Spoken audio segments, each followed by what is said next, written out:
ഈ ദഅവത്ത് നടക്കണമെങ്കിൽ എന്ത് വേണം? കുട്ടികൾക്ക് സ്കൂളിൽ പോകണമെങ്കിൽ എന്ത് വേണം? നമുക്ക് മഞ്ചേരി അങ്ങാടിയിൽ കച്ചവടം നടത്തണമെങ്കിൽ എന്ത് വേണം? ഒരു ശാന്തമായ അന്തരീക്ഷം നമ്മുടെ നാട്ടിൽ വേണ്ടേ സുഹൃത്തുക്കളെ?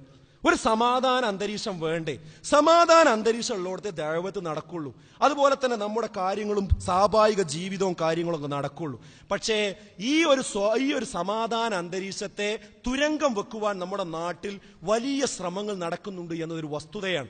വർഗീയ ധ്രുവീകരണമാണ് അതിനുവേണ്ടി ചില ആളുകൾ ഇപ്പോൾ കൊണ്ടുപിടിച്ച് നടത്തിക്കൊണ്ടിരിക്കുന്നത്.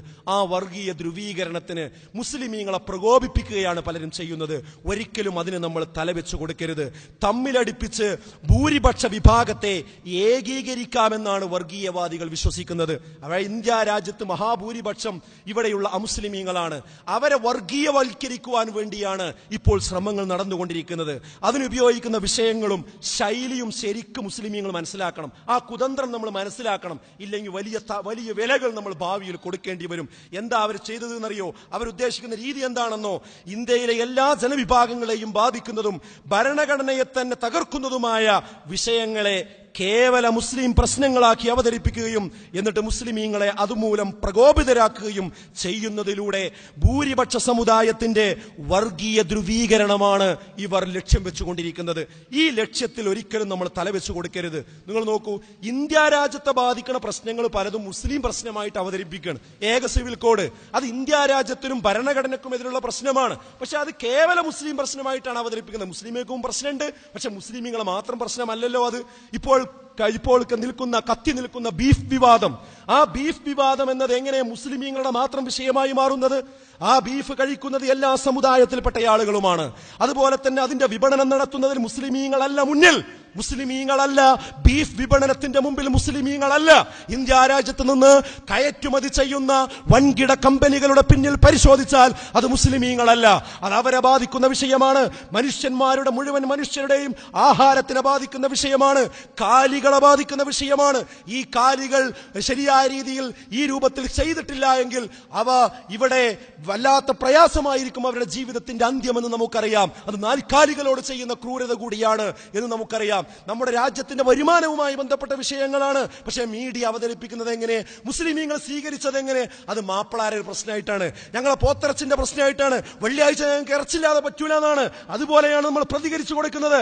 അതല്ല, ഇത് രാജ്യത്തിന്റെ പ്രശ്നമാണ്, ഇത് ഞങ്ങളുടെ മാത്രം പ്രശ്നമല്ല എന്ന് പറഞ്ഞ് പൊതുവായി മറ്റുള്ളവരെ കൂടി ചേർത്ത് പിടിച്ചുകൊണ്ടാണ് ഈ സമരം നമ്മൾ നയിക്കേണ്ടത്. അല്ലാതെ എപ്പോഴും നമ്മൾ ഒറ്റപ്പെട്ട് നിന്നുകൊണ്ടുള്ള ഒരു രീതി ഒരിക്കലും തന്നെ ബുദ്ധിയും വിവേകവുമുള്ള ഒരു ആളുകൾക്ക് യോജിച്ചതല്ല. ഇത് ബ്രിട്ടീഷുകാരുടെ തന്ത്രമാണ്.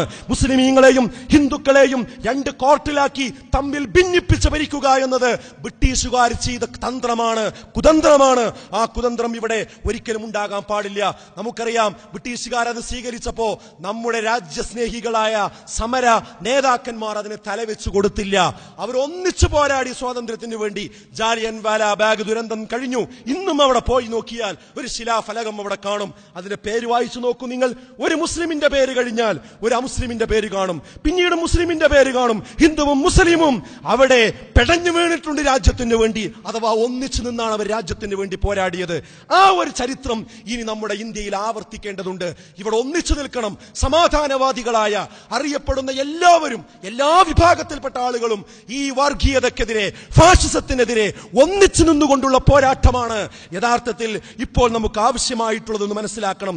ഈ വിഷയത്തിൽ നമ്മുടെ മലബാർ മേഖല പ്രത്യേക മാതൃകയായിട്ടുണ്ട്. ഒരു അഭിമാനത്തോടു കൂടി തന്നെ നമുക്ക് പറയാൻ പറ്റും.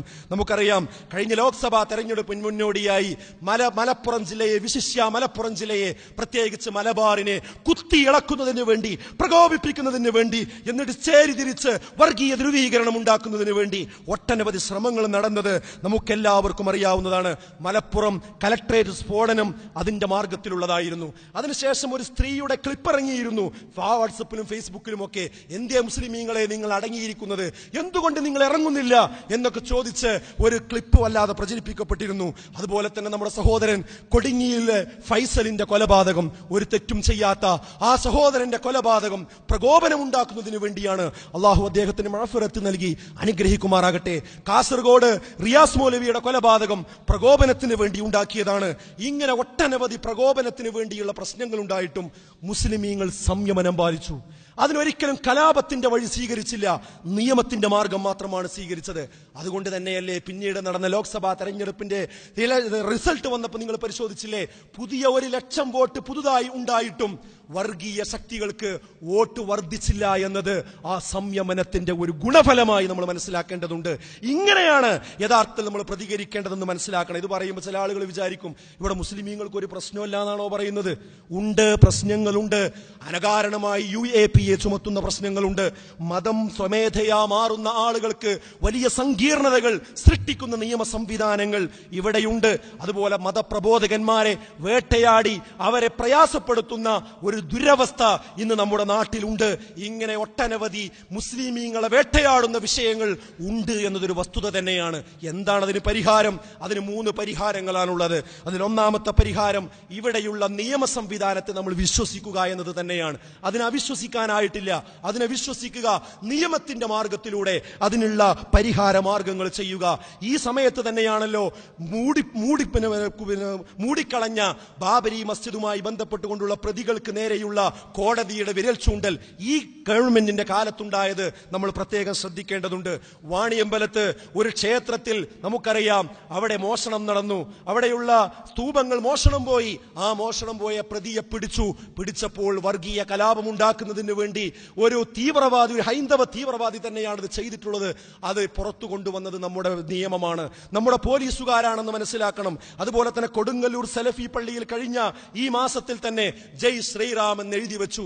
അത് എഴുതിയത് ആരാണെന്ന് അന്വേഷിച്ചു. അപ്പോൾ ഒരു അമുസ്ലിം തീവ്രവാദിയാണ് അത് ചെയ്തിരിക്കുന്നത്. അവനെ നിയമത്തിന്റെ മുമ്പിൽ കൊണ്ടുവന്നു. അപ്പോൾ ഇവിടെ നിയമ സംവിധാനങ്ങൾ ഇങ്ങനെ കലാപം ഉണ്ടാക്കുന്ന ആളുകളെ പിടിക്കുകയും ശിക്ഷിക്കുകയും ചെയ്യുന്ന അവസ്ഥ ഇപ്പോഴുമുണ്ട്. അതുകൊണ്ട് അതിൽ വിശ്വാസം ഉറപ്പിക്കുക. എന്നാൽ അതോടൊപ്പം തന്നെ ഉദ്യോഗസ്ഥ തലങ്ങളിലും ജുഡീഷ്യറികളിലും ഇസ്ലാമിന് വിരുദ്ധമായി, മുസ്ലിമീങ്ങൾക്ക് വിരുദ്ധമായ ആളുകളുണ്ട്, അത് ദുരുപയോഗം ചെയ്യുന്നുണ്ട് എന്നതും ഒരു വസ്തുത തന്നെയാണ്. അതിനെന്താ പരിഹാരം? അതിനെ നിയന്ത്രിക്കുന്നത് ഗവൺമെന്റാണ്.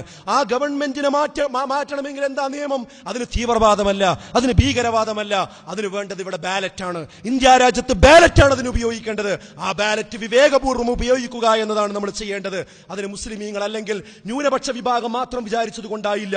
ഇന്ത്യ രാജ്യത്ത് മഹാഭൂരിപക്ഷമുള്ളത് ഇവിടെയുള്ളത് മറ്റു സമുദായക്കാരാണ്. അതിൽ മഹാഭൂരിപക്ഷവും സമാധാനവാദികളാണ്. അതിലുള്ള ഒരു ചെറിയ ന്യൂനപക്ഷത്തിന്റെ കയ്യിലാണ് ഇന്ന് ഭരണം വന്നുപെട്ടത് എന്നതാണ് ഇന്നുണ്ടായിക്കൊണ്ടിരിക്കുന്ന പ്രശ്നം. അതുകൊണ്ട് അവരെ പോലെ ഇവരെല്ലാവരെയും അവർക്ക് തീരെ എഴുതി കൊടുക്കാൻ പാടില്ല. ഇവിടെയുള്ള മോശപ്പെട്ട ആളുകളിലേക്ക്, തീവ്രവാദികളിലേക്ക് ഇവിടെയുള്ള സമാധാനവാദികളായ സമൂഹത്തെ തീരെ എഴുതി കൊടുക്കാതെ അവരെ കൂടി ചേർത്ത് പിടിച്ചുകൊണ്ട് മതേതര ചേരിയെ ശക്തിപ്പെടുത്തുകയാണ് ഇപ്പോൾ വേണ്ടത്. മതേതര ചേരിയെ ശക്തിപ്പെടുത്തിക്കൊണ്ട് മുന്നോട്ട് പോയാൽ ന്യൂനപക്ഷങ്ങളോടൊപ്പം ഇവിടെയുള്ള മതേതര ചേരിയുണ്ട്. അത് നമ്മൾ മനസ്സിലാക്കേണ്ടതുണ്ട്. അതാണ് ഏറ്റവും പരിഹാരം. അതിനുവേണ്ട ബോധവൽക്കരണങ്ങളാണ് വേണ്ടത്. അതോടൊപ്പം ന്യൂനപക്ഷങ്ങളുടെ വോട്ട് ഭിന്നിപ്പിക്കുന്ന ഒരു രീതിയിൽ നിന്ന് നമ്മൾ പുറകോട്ട് പോവുകയും വേണം. ഇങ്ങനെയുള്ള ഒരു ആശയ തലത്തിൽ നിന്നുകൊണ്ടായിരിക്കണം ഫാഷിസത്തെ എതിർക്കേണ്ടത്. അതല്ലാതെ ഒരിക്കലും തീവ്രവാദത്തിന്റെയോ ഭീകരതയുടെയോ രീതി സ്വീകരിച്ചാൽ അത് നാശമായിരിക്കും, അത് ആത്മഹത്യയായിരിക്കും എന്ന് നമ്മൾ കൃത്യമായി മനസ്സിലാക്കേണ്ടതുണ്ട് സുഹൃത്തുക്കളെ.